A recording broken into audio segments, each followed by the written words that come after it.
Councilmember John Kites, I'm here.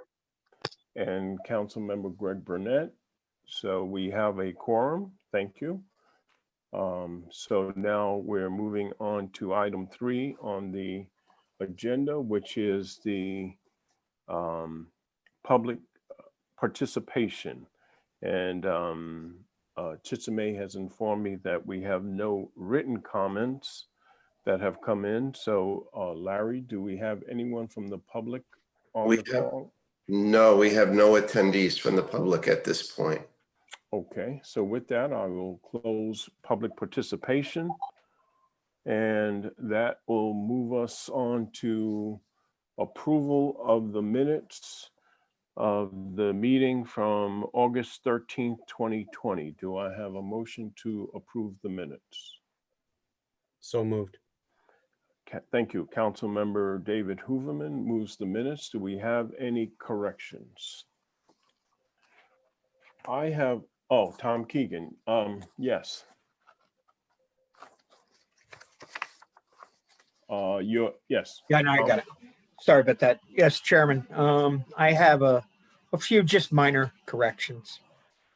On item 6, narrative on tax collections, the very first line, towards the end of the first line, between June and had, I believe we should have the word they. So it reads, because at the end of June, they had not yet reached. Also, on the next page, the first paragraph,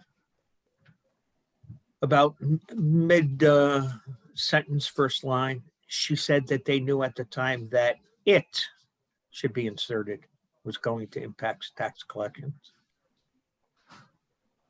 And then on the second paragraph, first sentence, Ms. Biagirelli said regarding should be added, the tax sale. And on the second line, towards the end, and if not for the sale, insert they would have had a tough year. And on the fourth line, towards the middle, thinks it is appropriate. We should strike "and" appropriate, the word "and." And that's it. Thank you. Great, thank you. I had one correction under item 8 of the minutes in the second paragraph where it says, Mr. Burnett asked if there were any issues with social distancing. It says Mr. Dakowitz, and that should be changed to Mr. Dickens. Responded, not Henry, and said no, that was related to the golf course. Are there any other corrections? Okay, great. Hearing and seeing none, I'll call for a quick roll call vote to approve the minutes with the necessary corrections. Councilmember Hooverman. Aye. Councilmember Keegan. Yes. Councilmember Sacchinelli. Yes. Councilmember Theodoridis.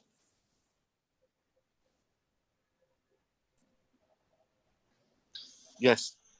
Councilmember Kites. Yes. And myself as a yes, so it's unanimous. The minutes are approved with the necessary corrections. That moves us on to items which we'll take to jointly, items 5, 6, and 7 from our tax collector. Lisa, you're up. Let's see. Yeah, let me share my screen if that will help in your presentation.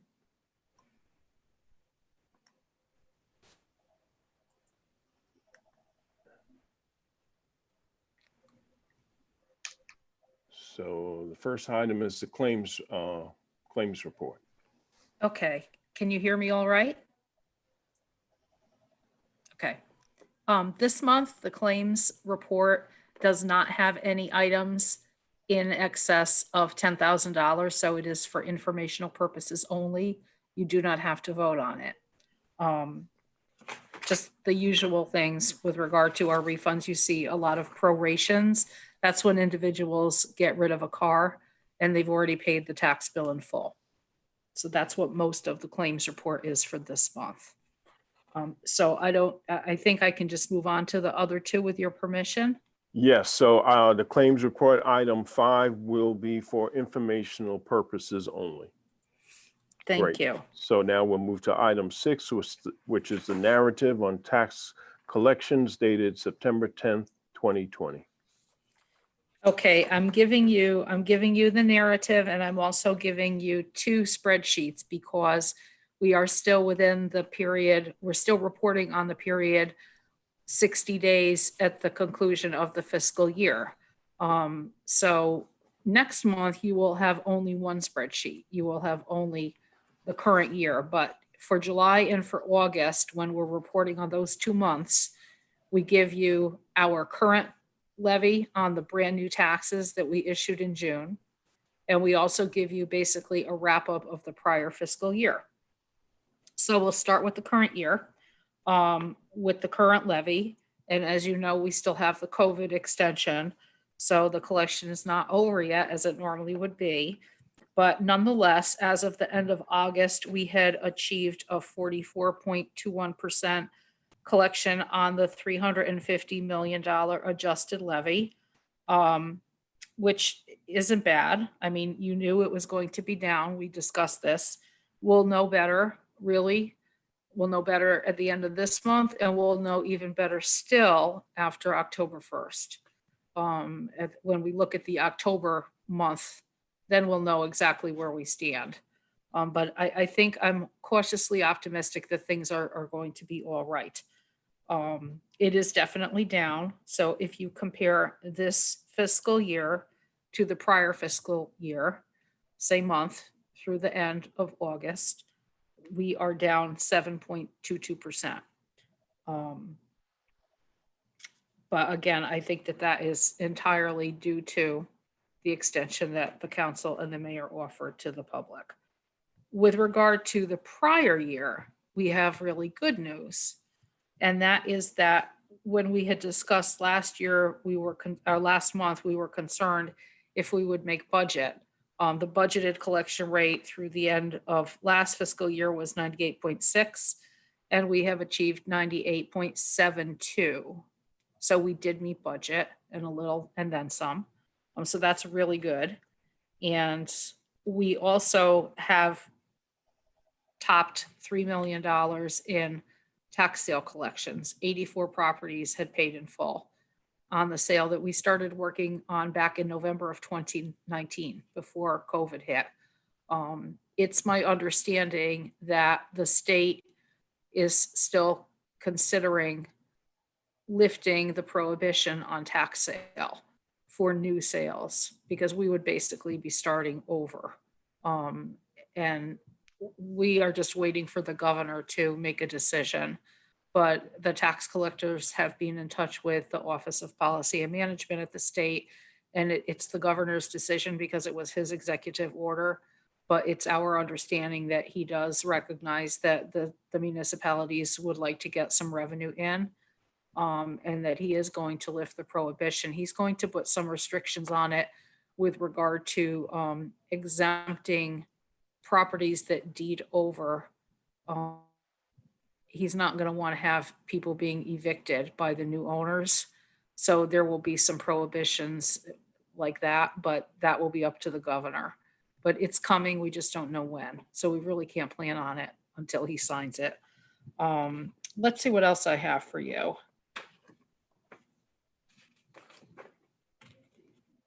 The building has reopened with appointment only, but our office, as you were aware, had opened that external window back in April. So we're not really doing appointments. We didn't see a need for it. If we do have a need for it, we will. But the logistics for us of trying to have the window open 7 hours a day and run down to the lobby, get a person, bring them down, bring them back, We just found it was better just to have people come whenever they're able to come between 9 a.m. and 4 p.m. right to the window. No appointment needed, just come and they'll be served. So that's how we are handling that. And just also the reminder that October 1st is the deadline. So I won't see this group again until that deadline has passed. And just so that everybody is very clear on what October 1st means, taxpayers had an extended grace period to pay their installment with no interest through October 1st, up to and including. On October 2nd, the grace period no longer exists. And what happens at that point, and it was very clear when we did this, and the state was very clear about it, on October 2nd, interest reverts back to the original due date, just as it normally would if we gave them until August 1st. On August 2nd, normally interest is 1.5% per month from the due date of July 1st, portion of a month being considered a full month. So on August 2nd, if you're late, you pay 3% interest because we revert back to July 1st and you're paying for July and August. Now we're going with 2 additional months. So on October 2nd, it will be 6% interest. So it behooves everybody who has taken advantage of the extension to ensure that they do in fact make their payment by October 1st. Because if they don't, on October 2nd, the interest that we charge will be 6%.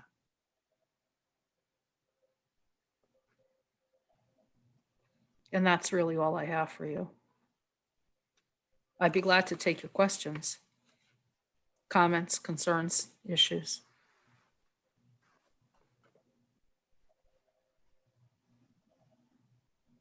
Does anyone have any comments, questions?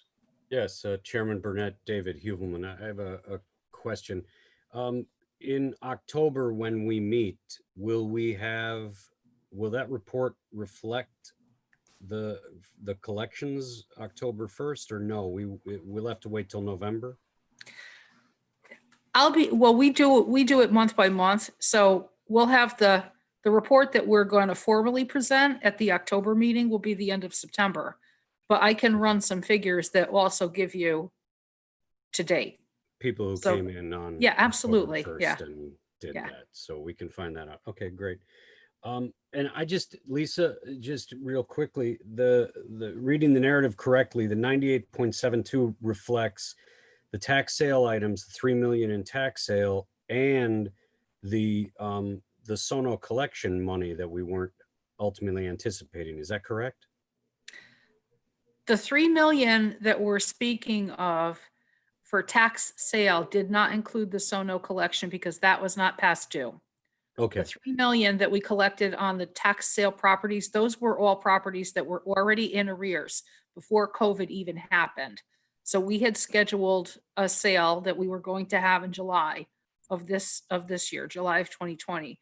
We started working on that sale in November of 2019. And we never formally filed our notices, but we sent out letters and we were in touch with the taxpayers. And COVID happened in March and the state issued the executive order to cease operations on any tax sales at that time. So we just continued to send reminders and letting people know that once COVID restrictions were lifted, we would again be pursuing the sale. And 84 properties have paid off in the meantime, but that 3 million, that's prior year revenue.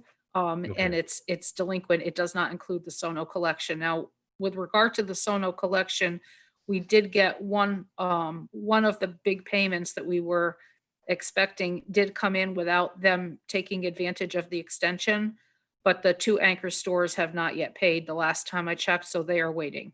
So the Sono collection is the 19 grand list, correct? That is correct. Okay, that was Yes. I guess what my question was.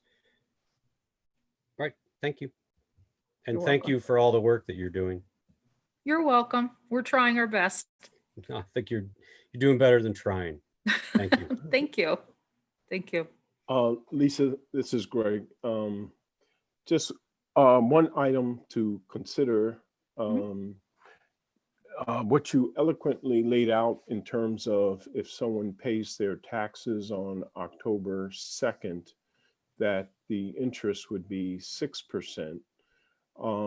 That might be something we might want to communicate, maybe have in one of the mayor's daily updates that Josh sends out, indicating that taxes are due on October 1st, and then with some additional narrative that if you pay on October 2nd, it's not as if you have just 1 month of interest. It would be the 3 months, which would be 6%.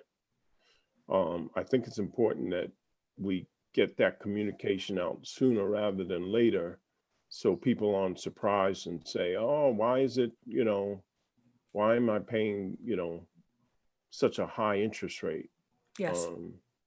for, being whatever days late. Thank you. He's on it because he and I have talked about it. And I also do a press release and a legal notice before the end of the cycle anyway. So I think our legal notice is going in on September 24th.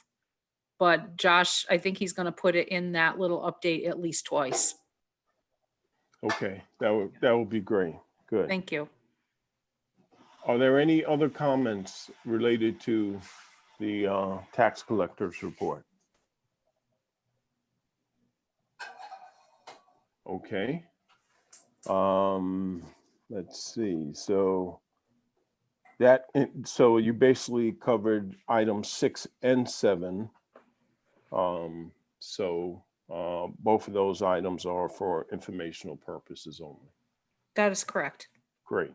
Thank you so much, Lisa. So moving on to item 8, which is receive the Oak Hills Authority monthly financial statements for July 2020. And we have on the call the president of the Oak Hills Park Authority, Carl Dickens, along with the treasurer of Oak Hills Park Authority, Joe Androsco. So, and Cheryl, for the minutes, just if you could please indicate that Kadeem Roberts, who's not on the committee, but a council member, is on the call tonight. Thank you. So with that, Carl, would you want me to share the presentation? You sent me 2, so which one would you want up first? Mr. Chairman, the PowerPoint first, if you don't mind. Okay, great.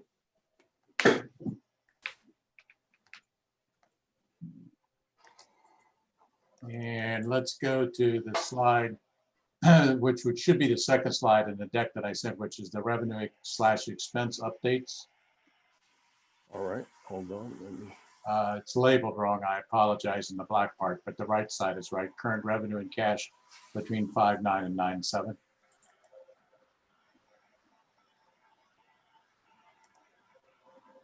There we go. Okay, so is this the slide you want? Yes, sir, it is. Thank you. Okay, great. I didn't update the side 13 August. That was from a previous one. This is a slide that you all are familiar with, and the one that we will walk you through where we're currently at for that period of time, as it says, from 5/9 when we opened to here on now the 7th day of September. What a summer it's been.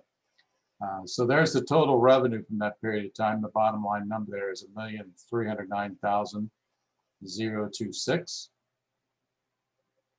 And as the little asterisks show, some of those revenues are deferred cash items or donations. The 20,000 donation, some of the other was deferred to tennis. 25,000 was the final payment they made for the lease of the tennis courts for the season. And then the season passes, the $107,000 has been deferred through the end of the year because those passes are still good, and there'll be a revenue that will be counted against those when they come out. So as of today, the 10th, the current bank balance is $362,538. That is going to go down just a little bit since this is payroll day, and we'll see that in a minute, because the direct deposits will start to hit that And then those people that get checks, when they get the checks and those checks clear, it'll hit our bank account, as you all know, and that number will go down a little bit. So if we could go to the next slide, please. So here are the payments that we have made for this week. And it's a total of $6,842. I can't see because of pictures on where the numbers on the right, but the GPS is the payments we paid to the company for the GPS that's on the carts. The BTU HVAC work, that was some work we had to have done in the restaurant, in the area of the kitchen where the cooling tables are for tomatoes, pickles, lettuce, things like that. We've had a problem in there for a while. We've recharged it. It loses, for lack of a better word, the coolant. And when that happens, the temperature goes up. And the temperature in those bins, we watch very closely, along with the restaurateur, it's got to stay at 38 degrees. So there was a problem a couple of weeks ago, and we never turned down getting that fixed because that'd be the last thing we'd ever turn down. And then the miscellaneous number you see is just a few things that took place back, if you'll recall, I guess a couple, 3 weeks ago when it was so hot, 95 degrees and 95% humidity, dew point 95.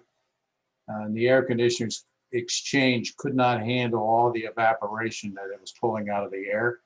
So we had a situation in the ceiling over the ladies' room in the restaurant. Water was dripping through because the evaporation wasn't going outside as quickly as it should and was overflowing in the pans. That's since been taken care of. Brought back bad memories when I lived in Texas. We had the same problem. So that's been taken care of. Next slide, please. So if you recall back several months ago when we started the amount of debt we had and that sort of thing, what you see at the top is our power bill. And of course, everywhere we have a different electrical hookup, we have a meter. So we have power charges for the halfway house, for the old starter shed, parts of our offices, and of course for the restaurant and the pro shop. So Eversource cost us $6,800. That's up a wee bit than what we normally pay. The commercial debt was on things that we order, and we put mainly for things for the superintendent that we buy and then are put on a lease agreement and on a payout over a number of months. So that's $1,705. We also had to buy some additional supplies and fix some equipment for the grounds maintenance crew. And that came to $2,618, and then just some miscellaneous payments for almost $1,200. So that brought us to the $12,328 that we'll pay. The payroll, that says 8/14, that's wrong. The payroll is tomorrow, 9/10, and I apologize for that. I changed those, for some reason it didn't stick. That's $39,000. So if you add the 39 and the 12 together, our total remaining debt right now is $51,328. Total debt, our total payroll paid since we opened is $302,000. Vendors that we have paid since we opened is $409,000, and that's a lot of different vendors for the golf course, an assortment of them. And then there's the $200,000 that was the outstanding loan, the line of credit that we took, actually even before COVID hit, that we had to do. That's all been paid back in full, and it's been paid back in full in enough time that should we need to tap into that as the season starts to go down, particularly November, December, and maybe Jan, Feb, before we start generating revenue again in March, we're eligible to do that. Joe, who's on this call, can talk a little bit more about some of that as when his time comes up to show you, because last night we did go through the budget for the budget that starts July 1 and ends at the end of June next year. And that was voted on and approved. So the total debt that we have paid since opening was $963,628. And that's the, as I like to call it, that's our flash report for this month. Including, I do believe, and Joe, correct me if I'm wrong, I do believe that Mark cut a check just the other day for our $2 a round indebtedness back to the city also. So that's 2 months now that we've paid back our portion of the $2 per revenue round. Is that included in this presentation? I don't see that number right now, but last month it was about, I think it was somewhere in the neighborhood of about $13,000 because we did about 62 or 6,100 rounds for the month. Do you know what the number was for this month, Joe? It was 13,000 flat for July, and it was 12,400 for August. Okay, thank you. So the rounds are down a little bit in August.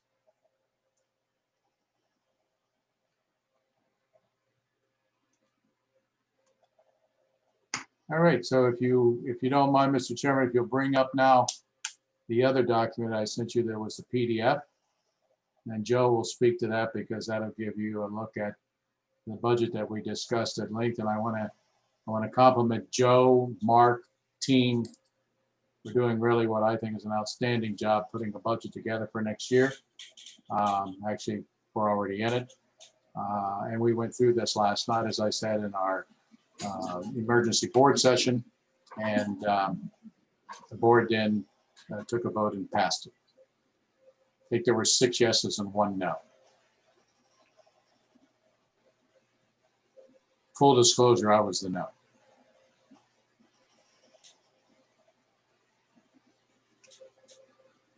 Okay. And if there are no questions, then we can go to Joe. And there's his report. And I will hand it off to you, Joe. Thank you for being here. Sure. Thanks, Carl, and thanks, committee. So when we embarked upon creating this budget, we really had 4 goals in mind. We wanted to be practical on revenue without being overly conservative. We wanted to be cautious on expense, and we wanted to repay all the debt commitments that we had, both to the city and to our commercial lenders. And we wanted to make sure that we were able to reduce our reliance, I should say, on our line of credit to make us through the lean months, as this is a cyclical seasonal business. We were able to do that, I think, on all 4 points, to certainly to my satisfaction. So, you know, I'm not going to go line by line on this. There's some detail here. But I'll kind of pick out some of the high points, and happy to take any questions thereafter. We have a fairly high level of total rounds at 38,000. This matches our recent high in fiscal year 18. I should note, though, that those those total rounds are split between revenue and non-revenue rounds. Season pass rounds, which we're going to get a lot more play out of because those are the players who play the most, are considered to be non-revenue rounds. So those are going up quite a bit. And this is potentially a point of practicality on the revenue. When it comes to revenue rounds, we are at 30,000 for fiscal year 21, which, as Carl mentioned, we've already started. That is pretty much flat to where we were for fiscal year 20. And fiscal year 20, we were closed from mid-March through early May. So that is a consideration. You can see 17, 18, 19, we were above that on revenue rounds. So we're not, projecting that we're going to have the most rounds we've ever had, and that's how we're going to meet our revenue totals. Additionally, on the golf revenue per revenue round, we're only anticipating about a 50% increase in effectively golf greens fees. Compare that to $2.40 in 19 and $1.90 in 20. So, again, a point of some conservatism, practicality in the revenue side. And then also for season passes, which are those, kind of play as much as you want, different packages. And for membership IDs, we haven't anticipated any pricing structure changes, i.e. we haven't anticipated any pricing structure increases. That's just, we don't know enough about the season passes yet. We're still learning how the people who subscribe to them are using them through September and October to close out the season. And once we get into November, we'll study that a little bit more and make sure we understand the price point properly. I'm sorry, Joe. This David Huebelman. Can I cut in? Who the screen that I'm sharing or being shared right now? I'm not seeing the 21 projected budget on it. Yeah, It's it seems cut to off. have, Can seems we, to have can we expanded. zoom that out a little bit, or zoom out so we can see the whole? Thank you very much. I appreciate that. Thank you. Yeah. So there you see the 3447 is that golf revenue per revenue round, and that's the 50 cents higher than 20 actual at 3397, as I was mentioning. And then naturally, I was also talking about the season pass and not assuming any price increases on season pass packages or on membership IDs. Other revenue is things like restaurant, tennis, etc. No great changes there. No expectation that those revenue sources are going to increase in the short term for the fiscal year 21 budget that ends June 21. On expenses, you know, the personnel expense is the largest item there. That includes salaries, that includes benefits, that includes unemployment insurance payments. So this is largely due to contractual salaries and state mandated minimum wage increases to $12 an hour. There were some, a handful, maybe almost as many as a dozen hourly staff that were at 11 and are coming up to 12 now, which is great. So we are seeing increases in that line, and that's partially reduced by some reductions in headcount, just not filling, not rehiring people as they attract. And that's kind of continuous in this part of the season through October, November. And we are at a slightly reduced headcount when we open back up full-time in March, April next year. So we're trying to manage that line as best we can. On administrative expense, we're pretty much flat to prior years. There's some increases in there for insurance premia and for audit fees, which are kind of contracted. We already know what those are going to be, so we feed them in. On park maintenance, we're pretty flat to some of the prior years. This is someplace where we shaved expense off at the end of fiscal year 20 during COVID. But that's not the sort of thing that when you're running a golf course and trying to make grass grow, you can do year in, year out. So we need to bring that back up a little bit. And then on the cart expense, this is a lease for our carts effectively. We're entering into a new lease in fiscal year 20 in the new season. And it's the terms are, so far we're seeing terms out there that are fairly similar to prior years. All of that told leads us to a net operating income that's positive at 103,000. So our revenue is 1.65 million-ish, and our operational expense is 1.55 million. You get to about 100,000 net operating income.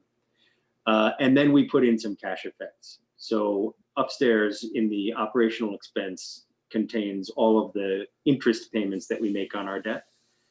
In the other debt and cash effects, effectively, this is all the principal payments that we need to make on our debts in fiscal year 21. And I like to put this in because it really does give you a better sense of your cash position throughout the year. And so, you know, we have commitments of 135,000 between our commercial debt, which is about, I think 60-ish, a little less, and our debts to the city, which is just about 80. And so that's effectively what's in there. It gives you a much better sense of all of our revenue after expenses and then principal outlays. On top of that, we have some capital projects. It's really an allowance of 75,000. We don't have specifically identified green-lit capital projects that we're doing. And we're going to take stock when we get into November and we're going into the non-revenue earning months. We'll take stock and check our cash position and determine what capital projects we can do. We'll do that again, probably February, March, when we're starting to earn again or starting to look like we're earning again. We'll restock our cash position and determine what capital projects we can do. So to the goals that I mentioned earlier, I mentioned cautious on expense, practical on revenue, repay our debts. All of those three done in this budget. The cash position and reliance on the line of credit. Our projected low point comes around March at negative $38,000 in cash, which means that we need to go into our line of credit in order to fund the business. And we only need to go in about 50,000. I didn't expect that this budget would cure our line of credit needs immediately. That's probably a 2-year project.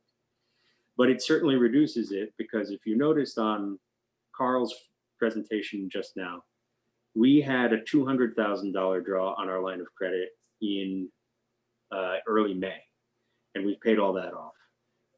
We have not had a year in recent memory where we haven't drawn almost all of the $200,000 line of credit in order to make it through the winter. So this budget greatly reduces our reliance on the line of credit, and the hope would be that for fiscal year 22, we're able to completely reduce that reliance, and it would really be there for capital projects that are the sorts of things that you'd expect to fund through debt service. So that's the presentation on this. Those are the points I wanted to touch. But please let me know if you have any other questions. Mr. Chairman, this is John. I got a question. Yes, John, go right ahead. Yes, this might be more directed to Carl and a little bit off the subject in regards to the budget, well, somewhat connected. And Carl, and I appreciate we were going back and forth communicating in regards to this this question that's arisen, and that being that, and we knew you were in a predicament or in a spot where you need to raise some funds quick. So, and please, Carl, chime in if I'm off on some of the facts, but you needed to sell season passes to kind of bring in some cash quick due to COVID and starting the late season and so forth. And with that, there was some benefit that was given to those folks who purchased the season pass. One being the ability to place a tee time a couple weeks ahead of time. And that's, as you know, been brought to my attention. I mean, and I know there's others on the committee that this has come up with. So can you, I guess my question is, what is your plan for next year in regards to the season pass? And if you do plan to continue it, are you going to have the same protocols in place next year as you do this year? So those are all good questions, John. I mean, the season pass that we are talking about and that we instituted because of COVID is something that actually the men's organization and other people have asked for some time. Nobody was shut out of it. There's 2 tiers. Yes, it is expensive, but if you play a lot of golf, as some people who have voiced their concern, if they went back and they play every day and took what they spent every day, they would have been saving money had they had gone into a season pass arrangement. If you bought the unlimited pass, then you're eligible to play anytime you want to play, Monday through the weekend. If you bought the limited pass, you're eligible to play in holidays. If you bought the unlimited pass or the limited pass, you're eligible to play anytime you want, Monday through Friday. And while the top of the tier for unlimited was $2,500, there was an awful lot of people stood up and paid that, including families. Same thing with the $1,400 rate and the $900. For the seniors, there was still a pretty considerable discount for senior residents that wanted to buy any of those passes. Now, that did give you, if you bought the upper tier, currently, and I'm one of those, with just holding the regular resident senior pass, I can make tee time 7 days in advance. If you have spent the money and joined the upper tier, that does allow you to make a tee time in advance for 2 weeks. That has not been the impact for the weekends. A lot of the weekend tee times are some teaching groups that Paul has, some outings that people have, and some other reasons, which has always been there for a Saturday or a Sunday tee time. So while there has been some people voice their concerns, to be very honest, it's not been out of all the members and out of the 30,000, 32,000, whatever rounds we've had since May, you know, you've had maybe a handful, if that, of people who have complained about that. The tee sheets, yep, they've been full every single day. And it has been tough to get a tee time. And a little bit of it's a reflection to the old days of Oak Hills and other courses, to where today is Thursday. If I want to play next Thursday or anytime prior to Thursday, I had to be up and on the system probably at 6 o'clock this morning to grab some open tee times. Now, to your question about next year, we will start to take a look at that coming up the end of September, early October, because as you know, then we will have to, before the year is over, so because it'll take effect on Jan 1, we will hold a public hearing, as we did this year, and invite people to come in and voice their concerns, and then adjust what we need to, if we need to, for the rates, and pass the rates and go forward. Yeah, well, Carly, I'm glad you're taking a look at it. And what I've learned in my years in politics is that you're not going to get a lot of people that are going to complain until you see that person personally. And I get it. I mean, we all know people who play golf, and when they play, they say, okay, I want, a tee time 6 a.m., Tuesday and Thursday. And from what I've been hearing is these folks that have paid for the pass, which I completely understand the reasoning why you did it. I think, you did what you had to do, but also understand those folks that like to play golf first thing in the morning, be done with it by a certain time, and just, have the whole day ahead of them. I'm sure you do as well, Carl. So those folks that are going in and trying to book that tee time, they're noticing that those same, I don't want to call them old timers, but those guys who love to play golf, 5 days a week, have that block of time from 6 a.m. to 10 a.m. booked up. So, I mean, I'm glad you're going to take a look at it and maybe address it, because if that's the case where, okay, we needed to scramble to generate some revenue for the club, but yet it's, these other people are unable to get a tee time before 10 a.m. I mean, maybe there's middle ground that you could work out to make it accessible to everyone, So I just wanted to make that point, because, like I said, Point's well taken, and we're customer focused and customer driven, and want to try to accommodate everybody.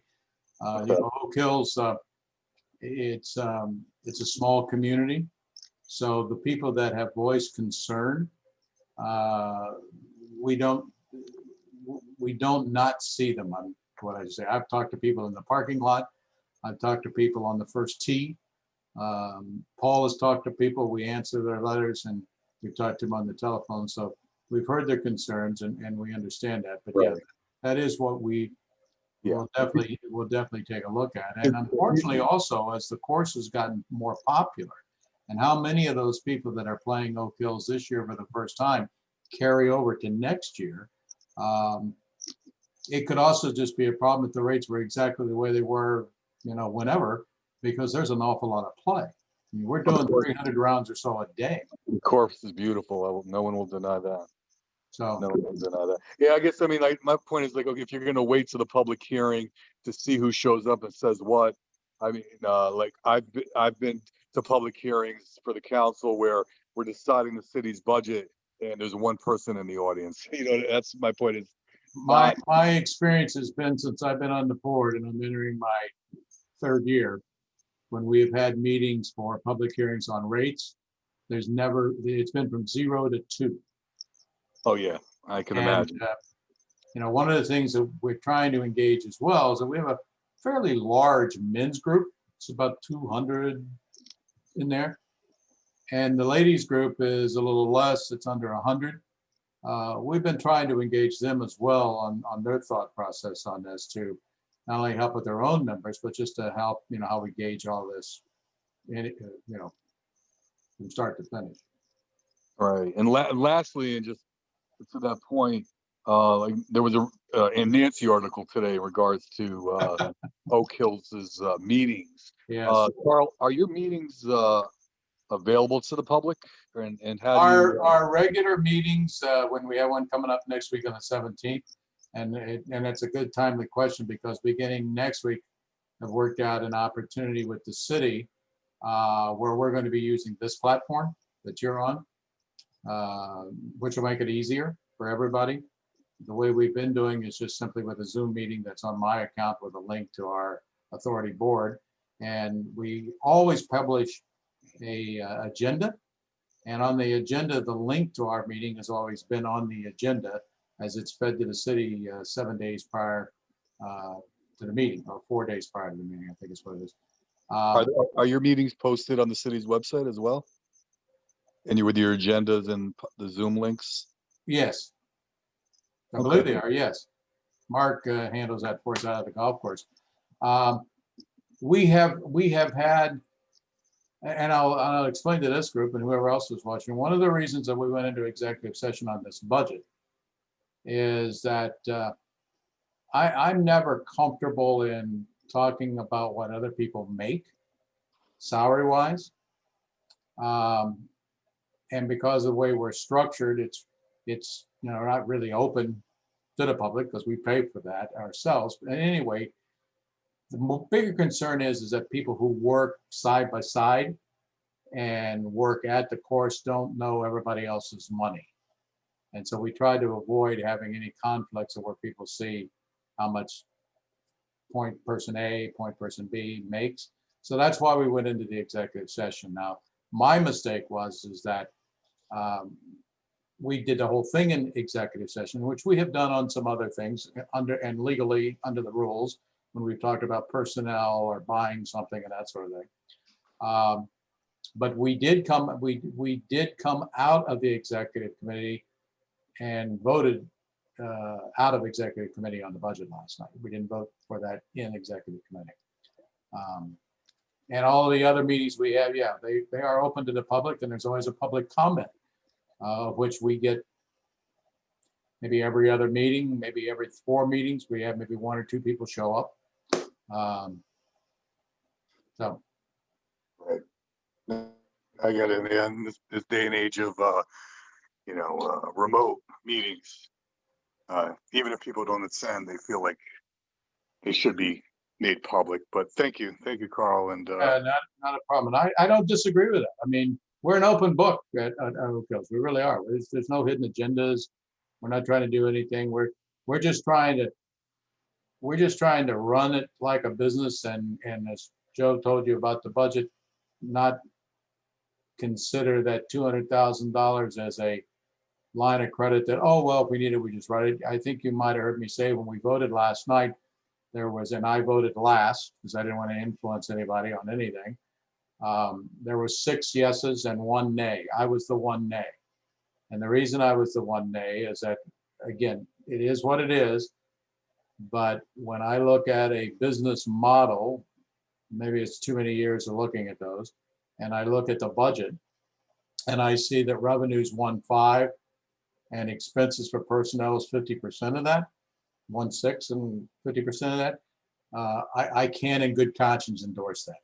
So what we want to do is see how this will go this year, as you heard Joe say. And then I had a conversation with Mark today, and Joe and I will have the same one.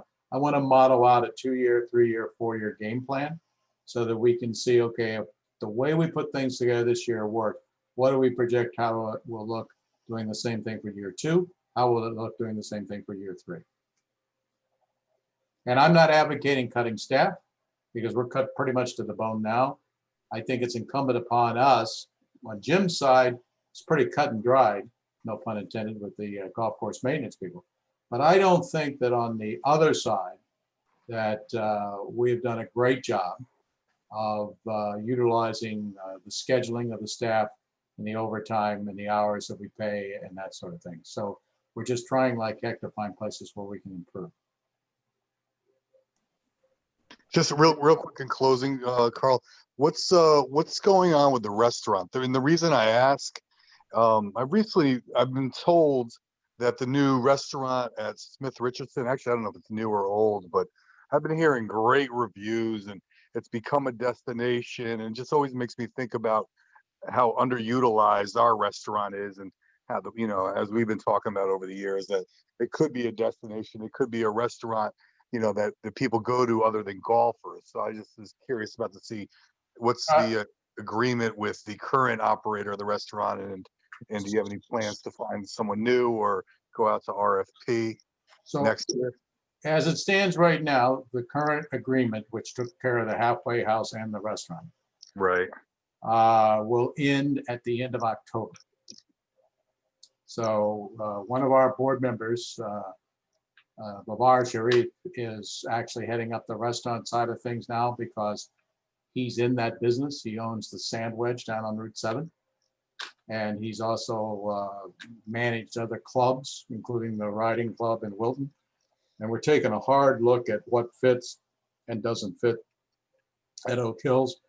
The basic problem there that I'm sure everybody's aware of is the room's too big. And the kitchen's too big. The kitchen should be about a quarter the size that it is. And there have not been good deals structured for the lease. I went back and we took a look at 27 months in dealing with the current operation. Out of pocket, Oak Hills has spent $2,500 more on the restaurant than we've taken in revenue, because we have taken on expenses and different things that could be shared or not shared, but it's just not been good for us. As big a problem as we had, as you all know, with the previous person that was there, out of 27 months of dealing with them, Oak Hills made $163,000. So there are some things to really take a hard look at. Is the building and the position that is there being utilized the right way? Is the menu right for the golfers? I mean, it amazes me always that we have almost 40,000 people a year walk by there and don't use the restaurant. I don't know whether it's just, our clientele. I know he redid the menu this year that looked a lot better, more conducive to golfers. The pricing was a bit different, more conducive to players. He has had some success on Friday nights. Now he's starting Saturday nights and Sunday nights. He has live music. And of course, as long as we have the COVID regulations, you can't just go listen to the music and drink. So you got to have some sort of food in front of you. That's been managed well by him and by us. And under the COVID standards, how many you can have at a table and so on and so forth. But we're also trying to get him to look at different things on events. I don't know, Joe, whether you had any feedback. I didn't make it over there. We had a Labor Day special this past Monday where there was a special menu. I don't know how many people turned out for that.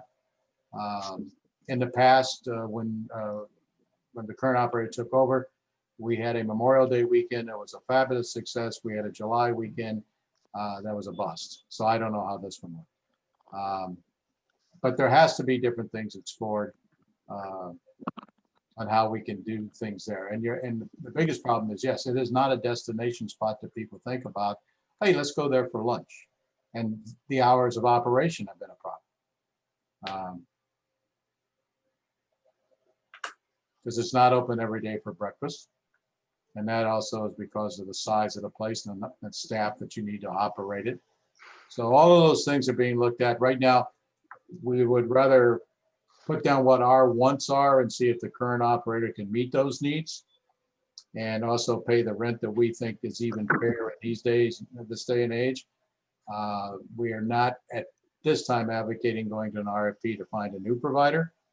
I know Babar has talked to a few people. I've talked to a couple of people. There is some interest, but that is obviously a thing that takes up a lot of our time. Right.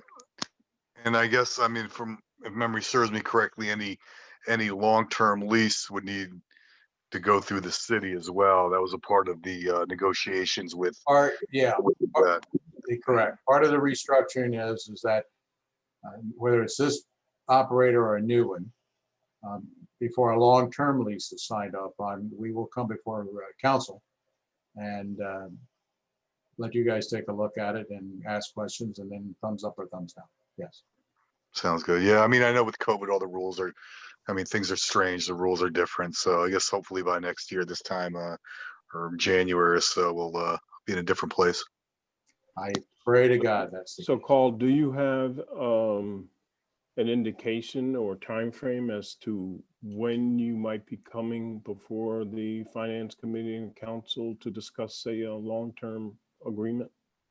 Yeah, at least for the restaurant you're talking about? Yes, correct. At this juncture, no. But I do know that, again, this is all coming to a quick end for us. As we said the other day, the 100-day war, meaning the golf season 100-day war, ended last weekend. So that's going to free up some people some time to have, we need to have some strategic and tactical meetings and put things on the table. The next meeting, the 17th, next Thursday. Is that right, Joe? Yeah, next Thursday. Some items are already being talked about. The agenda of the restaurant is one of them, as well as the tennis agreement. You know, that's another area that we can generate more revenue because the tennis agreement right now is simply a straight out leasing arrangement with Kings Highway. We think there's packages to sell between, particularly for the families and some of those that we just talked about earlier, for tennis and golf. And we have always handled the resin card sale for tennis, and we have recognized no revenue off of that. Although we handle the handling charges, whatever you're going to call it, of doing all of that. So that's also, and we have Denise Brown that's now on our board, who is very familiar with tennis. She also is very familiar with Kings Highway. And, you know, I've had conversations with Nick Roberts about how do we better integrate the city into utilizing our courts, particularly the grassroots program. I mean, these courts are, you know, if you're a tennis player, you know, they're what are they, hard, true hard courts. They're the best there is. And it's still a secret to a lot of people. I don't mean kept a secret, but I run into people still that I talk about tennis courts at Oak Hills, and they go, "Tennis? You had tennis at Oak Hills?" And yeah, we did. So if we had enough money to do a really good marketing campaign, we could blow out a lot of stuff to a lot of people, but we don't. So we have to do what we can do. There's one other question. There's a growing trend of several people that are now looking at pickleball as a sport to engage in. It's half the size of a tennis court. It's not as much area to cover. Any thoughts to maybe expanding to attract more participants by adding a pickleball court? Yes, we have had numerous discussions on that going back. I don't know, when's the first time we came up with that, Joe? Like last summer, back when? And what it would cost to construct the courts and they wouldn't harm the courts because they go right over the tennis courts. And yeah, the demand for pickleball is huge. I can tell you, I don't play it, but I know the other people that do. And I do know they do the pickleball play on Fridays at the senior center, and they're jammed. Not just for seniors, but I mean, people come and play. So it is hugely popular. Yes, that is what we're looking at, as well as we're also looking at, if you are familiar with the facility, when you come into the tennis area on the far left-hand side, there is also the possibility to do something there. Either pickleball on those courts, some of those courts, or a hitting board, some other things to bring people in. One of the requests we've also had is how do we build out a patio so that tennis players in between matches or they're waiting before they leave have some kind of beverage or food right there at the house, the tennis, which has not been done. But there's some money that needs to be done to improve some of those facilities. So yes. Great. Any other questions for Oak Hills? Yes, David Hooverman. Yeah, hi. Thank you, Mr. Chairman.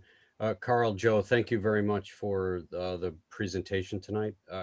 One comment I had based on something that Councilmember Kites was talking about, is there any thought to putting a limit of the number of reservations in that 2-week period you can have on the system, or does that exist now? Would that help to maybe ease Well, that? this season we cut off the season pass at, I don't know, it's 70 that we sold. I mean, we just The didn't sell number stuff. within that 2-week period, number of tea times that you can have in the system during that length of time. Yeah, there is through the reservation system. You know, we started out to where the hours were tight and the tea times were 10 minutes apart.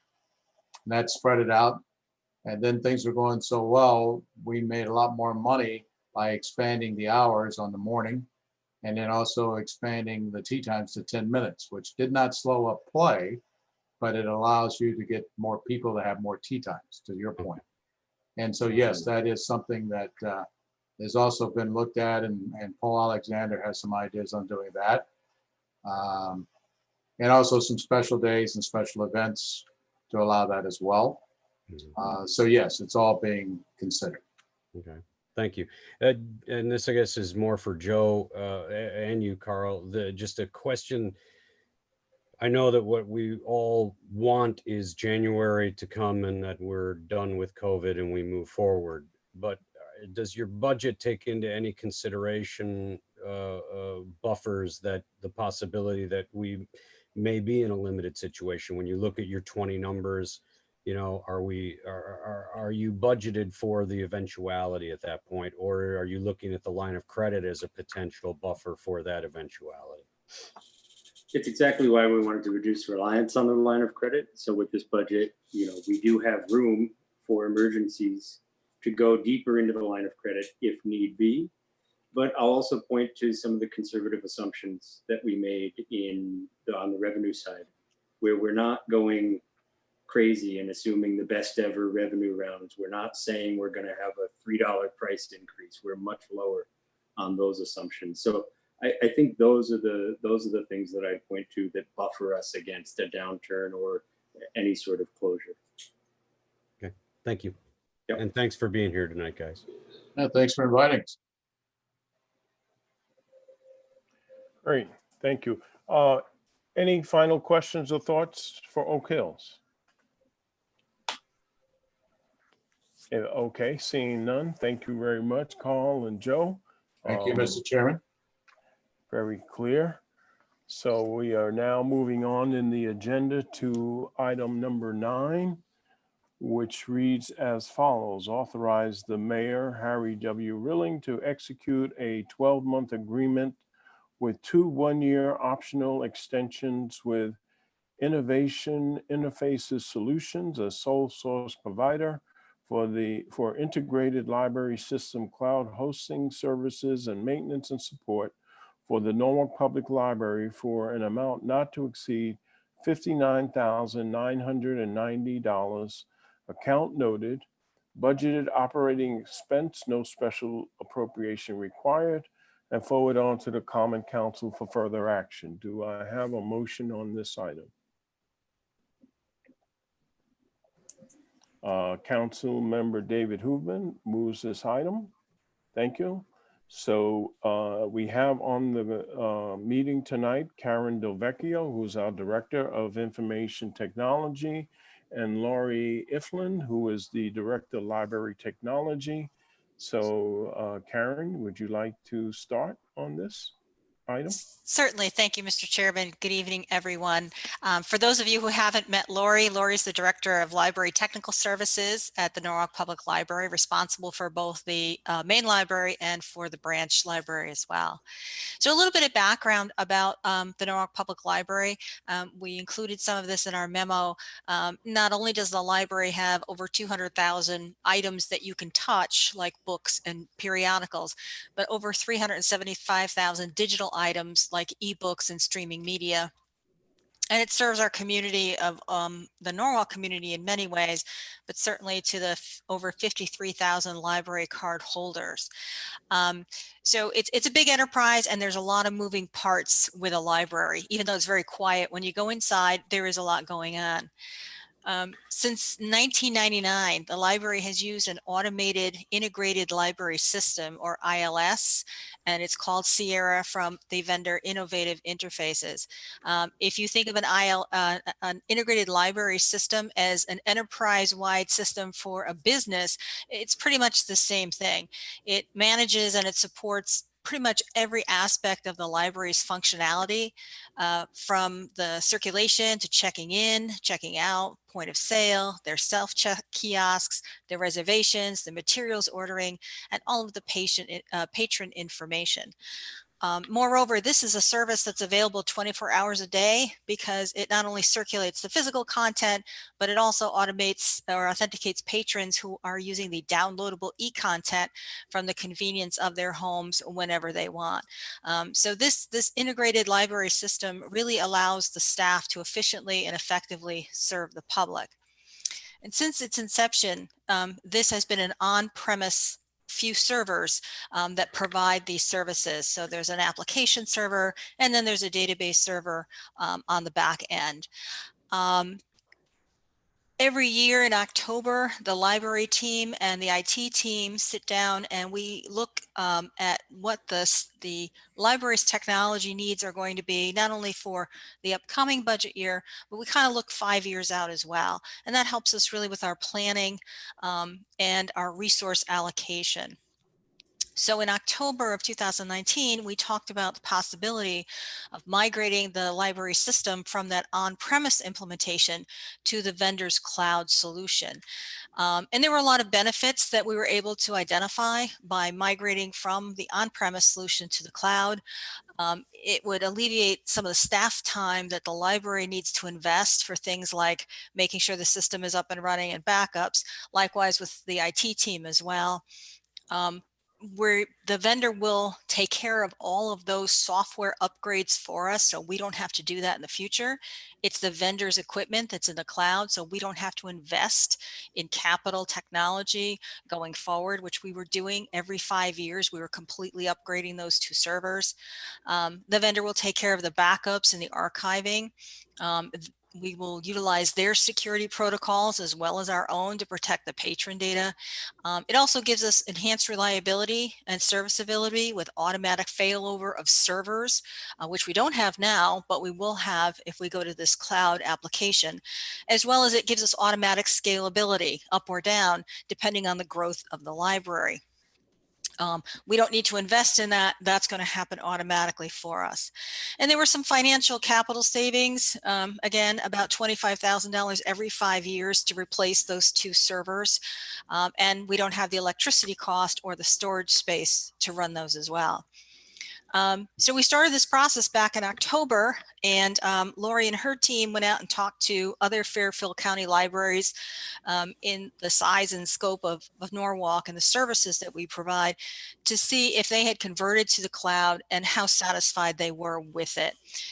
In addition, the city IT staff met a few times with the vendor to talk about the cloud implementation. So we had an understanding of the technology that they were using and that we were comfortable with their security practices. At the end of the day, COVID-19 hits and libraries close. So our project got delayed by several months as a result of that. But at this point, we've been able to get back together with the vendor and feel at this time we're comfortable moving forward with taking this migration from on-premise and putting it into the cloud. We're also looking 5 years down the road as well. There's some movement for an expansion and renovation for the library. I don't know when exactly that's going to happen, but we want to position ourselves so that we're ready for that. And by moving to this more scalable, reliable, and advanced solution and preparation, we're ready when the library is ready, so that when this expansion or renovation does take place, we can continue to serve the public in the most efficient and effective way. I've included a table of the estimated 3-year cost for these cloud services in the memo. And if I could just call your attention to the column that says support. That's what we pay whether we go to the cloud or we don't go to the cloud. So that's a cost that we're already paying. The cloud hosting cost is in the column under cloud hosting, which the delta for us is an additional $6,800 per year for their services. And we get the tremendous benefits that we outlined earlier in the memo. We wanted to do a one-year agreement so that we can assess where we are, and if we're happy with the service and we feel that it meets our needs, then we have the option to renew and renew again. We always like to give ourselves that out just in case our expectations are not met. The cost of the hosting services, the cloud hosting, is in IT's operating budget for this year. This support has always been in IT's operating budget, so there's no change there. And when we met with the ITT committee on September 2nd and presented this project to them, they unanimously approved it, seeing the benefits of migrating this application to the cloud.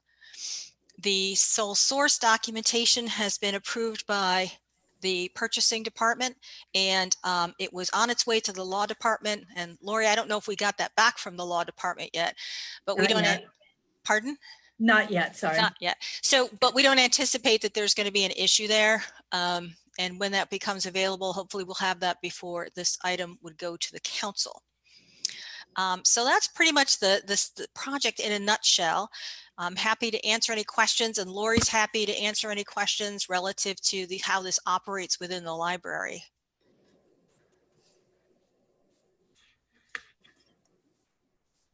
Any questions?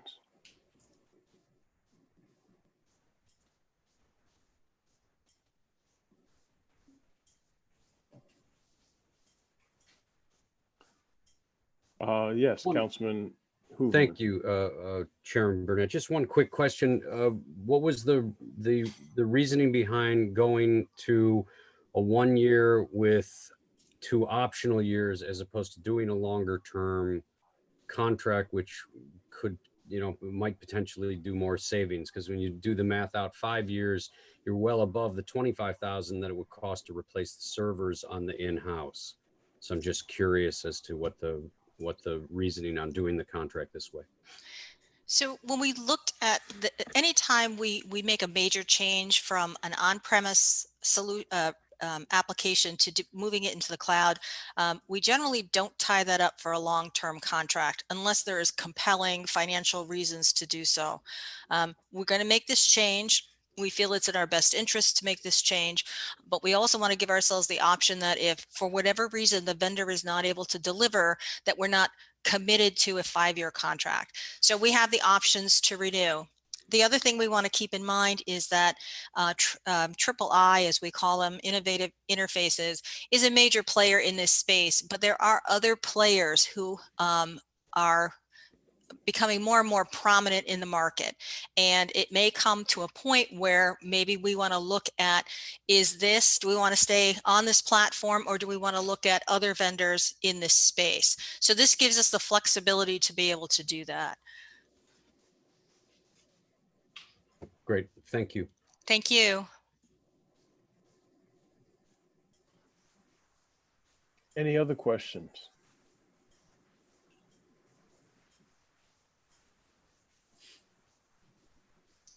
The one question I had, I know this is a sole source provider. What makes this particular solution so exclusive that there's no other vendors to consider? Well, Sorry, go. Yeah, we have been using the new Norwalk Library has been using Sierra's innovative Sierra's product for about 20 years. So they have been our sole provider for this ILS for that long. There is 2 other players that are out there, Karen mentioned, but they are up and coming and they are not tested in a bigger setting. They're going for the smaller library, the consortium libraries where you have small Midwestern libraries that all go in together. So we are willing to go with somebody who has been tried and tested.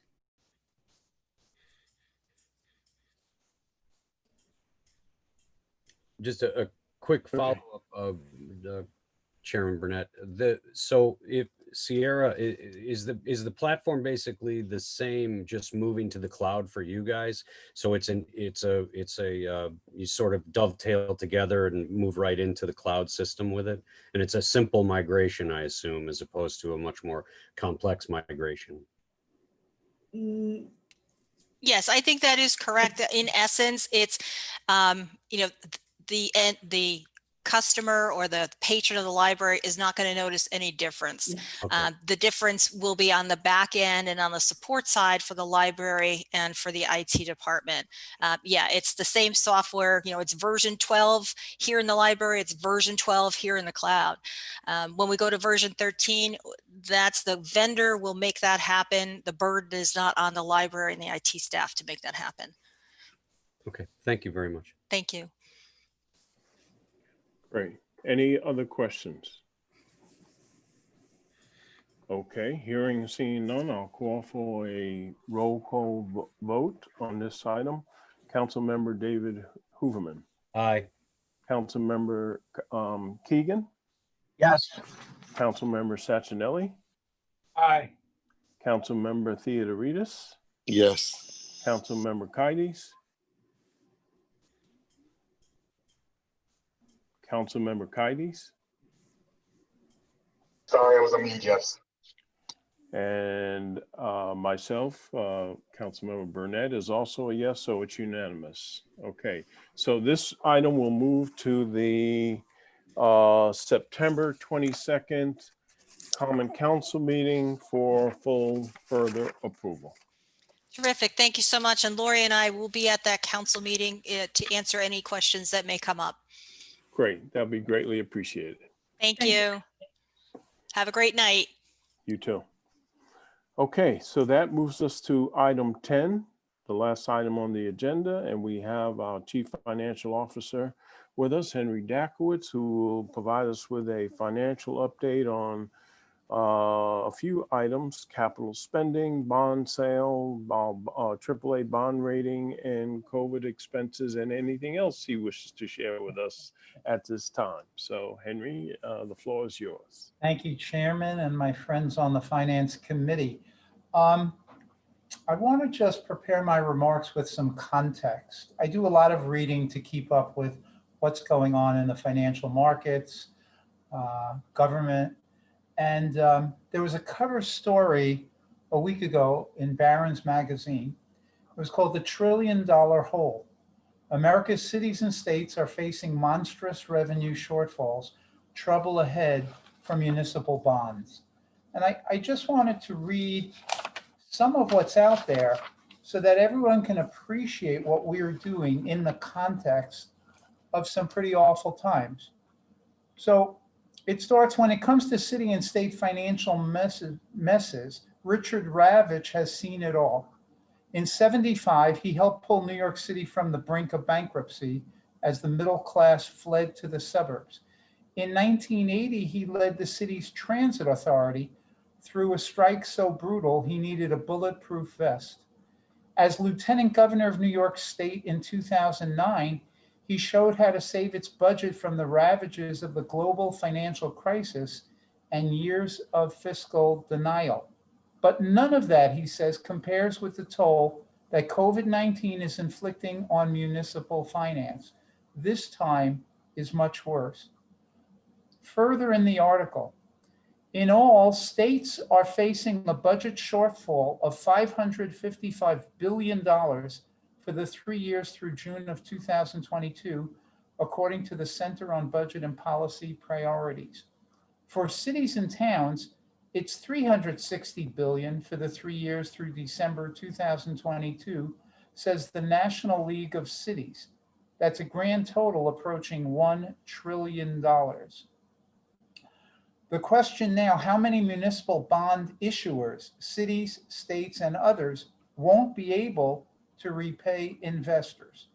In May, Fairfield, Alabama, let me emphasize, Fairfield, Alabama, not Connecticut, a suburb of Birmingham, became the first city to declare bankruptcy since Detroit in 2013.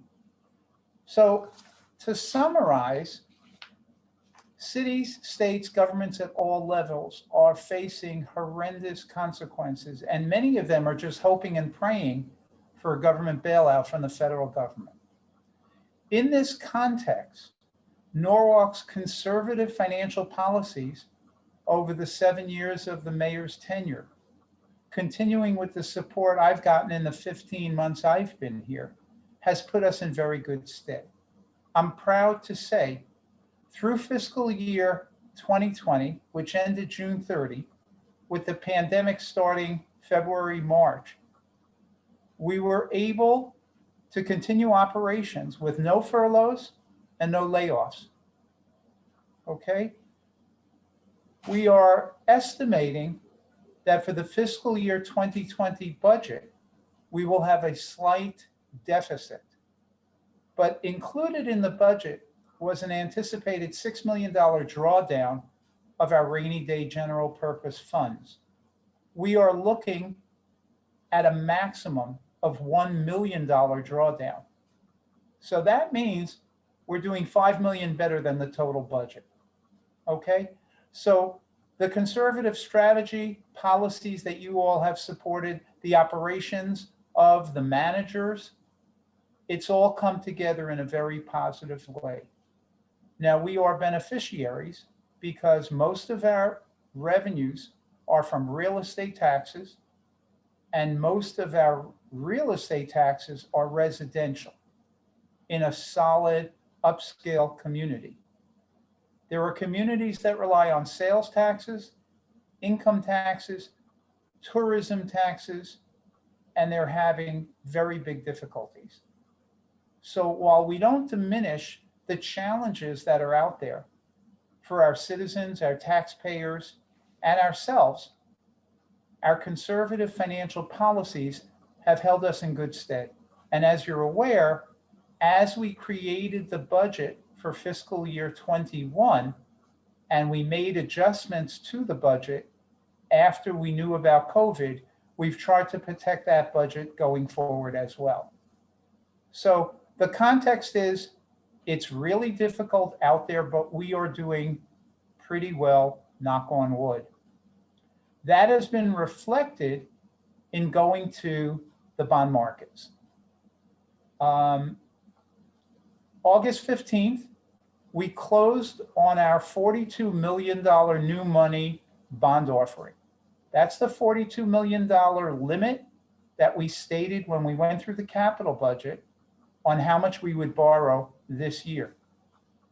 I'm pleased to say all three bond rating agencies reaffirmed the city's AAA bond rating with a stable outlook. Okay, I believe it was Moody's that said all general obligation debt, they're looking at a negative outlook because there are so many problems coming. So we are stable in AAA, the best that we can get. We issued 30-year bonds. The term of the bonds depends upon how we use the money. The reason we go out 30 years is because we're spending quite a bit of money on school construction, and we expect those schools to last 40 to 50 years. Financial good practice says you can match the term of your debt to the life of the asset. So we go out 30 years on that money. We have a shorter term for the projects that have a shorter asset life. But all in, 30-year, $42 million, we achieved a true interest cost of 1.67%. It is a record, and we are hitting the markets at the lowest rates ever. So although I have concerns about the total amount of debt on our capital side going forward, at least we are obtaining that debt at a very reasonable rate. We have another deal which we expect to close next Tuesday. It is a combination of a $52 million refunding. As I've explained previously, it's just like a mortgage refinance. We borrow money at a lower rate today. We take the principal and pay off the existing debt, and we just have lower interest rate payments. and that's how we save money. So that's 52 million of a refunding, and we are issuing taxable bonds because of the way the interest curves are working. Taxable debt is more economical than tax exempt for the refunding. There are restrictions on tax exempt refundings. At the same time, looking at the water authority and the parking authority, we are issuing $20 million of new debt for them. These are for authorized projects that are out there, but we need more cash in order to pay the bills as they come due.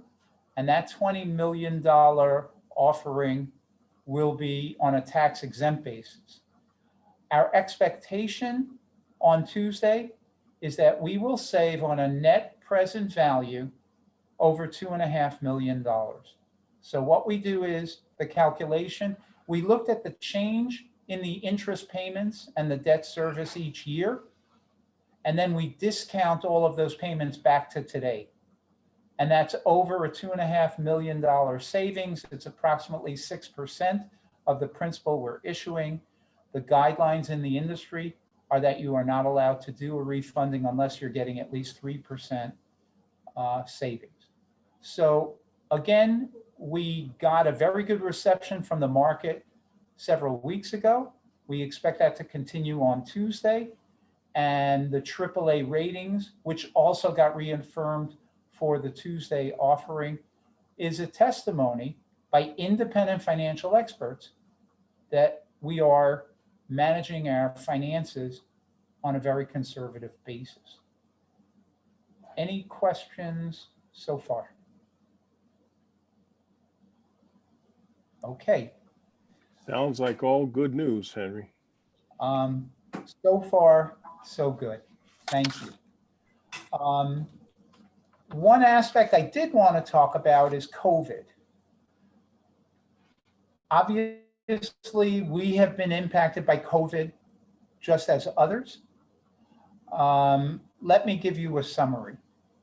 So the financial hit we get because of COVID comes in two varieties.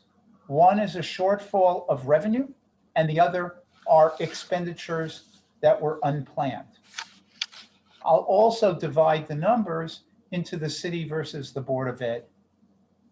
So on the revenue loss, the city's revenue loss is about $1.25 million. And that is primarily from programming, parking, athletic leagues, and special events. That adds up to about $650,000, and that's from the Parks and Recreation Department. We also have a shortfall of revenue because we have permit fees and other fees that we get that because we were closed, because there was a reduction in activity. So our revenue shortfall is estimated at $1.25 million. On the Board of Education side, their revenue shortfall was about $800,000. My understanding is that was primarily driven by school lunches and meals that were not purchased because the schools were not in session. Okay, so that's a little over $2 million. You should be aware that no one reimburses us for revenue shortfalls. That's just the policies from the federal government, state government. Revenue shortfalls are not reimbursed. On the cost side, for the city, we're a little bit over $750,000. And that is primarily, we've had police overtime, we've had cleaning expenses. These are just the additional expenses because of COVID. We've had to build partitions in certain departments to allow our staff to come back to work, partitions between our staff, counters, and meeting the public when they start coming back by appointment. On the Board of Ed side, their costs were about $1.2 million. That was primarily some cleaning expenses and some computer expenses for allowing remote learning. So again, about $2 million on the cost side as an impact of COVID. Now on the reimbursements for the city, so the cities, it's $2 million each way, Board of Ed and city, and revenue loss versus costs. So for the cities, $2 million, we're looking at recouping about $1.2 million. The way that works is we submit expenditures to FEMA. And with a FEMA approval, they only pay 75%. The state has established a coronavirus relief fund, and they will cover the 25% that FEMA does not cover. In the eventuality that FEMA does not accept an expense, we can still go to the CRF at the state and try to get that appealed and get reimbursement. Right now, we expect to get 1.2 million. Of that amount, we've already received about $127,000. We've applied for $988,000, and we have an allocation that's anticipated of $75,000. For the Board of Ed, the numbers are a bit different because some of this is just CARES Act money that is not a reimbursement, but it's an anticipation of the requirement to reopen and the costs that the Board of Ed has. So even though their revenue loss and costs are about 2 million, the numbers are far greater. They are looking right now at a total of $10.7 million. 450,000 has already been received, and they have been allocated and designated an allocation from the state of about $10.25 million. The problem is that they had submitted a request to the state indicating that they felt they needed $21 million in order to reopen. So obviously there's a shortfall, and I know they're looking at both sides. Can they reduce the 21 million to a smaller number in order to reopen? And are there other funding sources for them to be able to reopen? And I suspect we might be hearing more from them. But let me make one other point. Because of the timing of accounting, we have had most of those costs hit in our fiscal 2020 budget.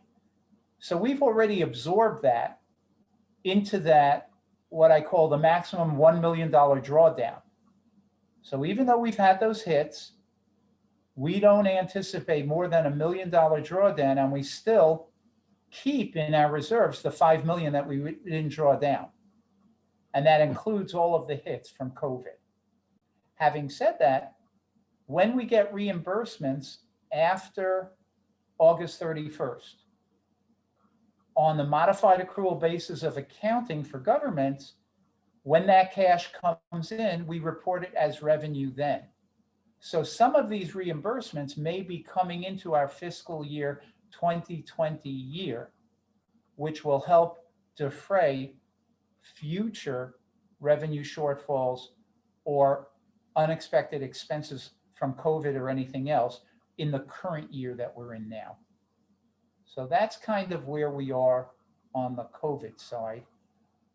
Angela is on the call, our budget director. She is even closer to these numbers than I am. If you have any questions, we'll be glad to answer them now. Anyone have any questions? I know I have one question. Has the Board of Ed indicated when they might have more current numbers as it relates to that $21 million reopening expense? I haven't heard anything directly. I know they're working, the schools are working with their Board of Education, and I don't have a time estimate. No, sorry. Any other questions? Not, Yes, Chairman Councilman. Burnett, not really a question, just a comment. I just want to thank Henry and Angela for the work that you guys are doing and for helping to kind of keep us on some sort of solid footing in this very bizarre time that we're all dealing with. So I want to say thank you for the work. Thank you. I would add Chitsame Landmark Controller. I look at us as the financial triumvirate. Angela is the budget, so she's forward-looking. Chitsame does the accounts, so she's after the fact, adding up the numbers, and we pull it all together as a team. But thank you. Yes, the team has done a nice job. I would just add one other item because you did mention, Chairman Burnett, that on the agenda you wanted me to talk about capital expenditures. As I indicated in last year's capital budgets, we started doing some projected analyses, Angela, Chitsame, myself, in conjunction with Bill Lindsay of Hilltop Securities, our financial advisor. And the question I had asked is, how much room do we have to borrow? What I discovered last year is that we have many projects that were authorized. It went through the whole approval process, but we had not borrowed the money for it yet. And so therefore, I have an outstanding commitment to borrow for those projects beyond every additional year of capital budgets. And Bill Lindsay and I came to the conclusion that 400 million is a ceiling of sorts in order to maintain our AAA bond rating. At the time, we had outstanding $260 million of debt.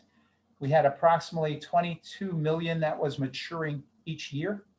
So therefore, we could borrow again the 22 million that matured, that wouldn't change the outstanding debt, and add 20 million a year for 5 years and 10 million a year for the 5 years after that. That would be the 150 to get us to the 400 million. That's how we got to the 42 million we borrowed 2 weeks ago. I think in this year's capital budget, we will have to examine all of the capital projects that are active and open and look at them just more closely, because not only is that ratio, the absolute amount of our debt, moving up, but also the ratio of our debt service payments annually. That's the combination of principal and interest payments. But that ratio of debt service to our operating expenses is currently about 9%. Our policy is that we should not exceed 10%. So although we're able to borrow at phenomenally low rates, like 1.67%, when you're just adding so much debt, we're going to start getting close to that 10% limit. And that's another key factor that the rating agencies look at. So we do have choices. We can take some projects and maybe narrow down the scope a little bit.